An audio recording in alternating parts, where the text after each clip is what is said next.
Hi friends, welcome to my channel Nivi homemade cakes. இன்னைக்கு ஒரு black forest cake order தான் வந்திருக்கு. அதுக்கு நம்ம சூப்பராக ஒரு சாக்லேட் ஸ்பான்ச்சை ரெடி பண்ணியாச்சு. அது ஒரு லேயராக கட் பண்ணிக்கலாம். எல்லாரும் கேக்கை மேலேருந்து கட் பண்ணுவாங்கன்னா, நான் மட்டும்தான் வித்தியாசமாக கீழேருந்து கட் பண்ணிட்டு இருக்கேன். அது பேக்கிங் ஸ்டார்டிங்லேருந்தே அப்படியே பழகியாச்சு. அதனால மாற்றிக்கவே முடிய மாட்டேங்குது. இப்போ 3 லேயராக கேக்கை கட் பண்ணிவிட்டு ஒரு கேக் போர்டு எடுத்து லைட்டாக க்ரீம் அப்ளை பண்ணிவிட்டு ஃபஸ்ட் லேயர் கேக்கை வச்சுட்டு சுகர் சிரப்பால் நல்லா கேக்கை வெட் பண்ணிக்கலாம். அதுக்கப்புறம் க்ரீம் அப்ளை பண்ணிவிட்டு பிளாக் ஃபாரஸ்ட் சாக்லேட் துருவி போடாதீங்க.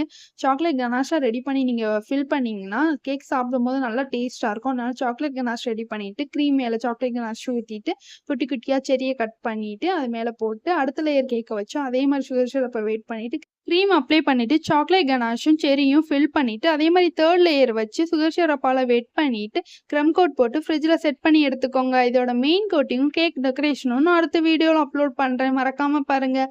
எனக்கு சப்ஸ்கிரைப் பண்ணி சப்போர்ட் பண்ணுங்கள். தேங்க்யூ.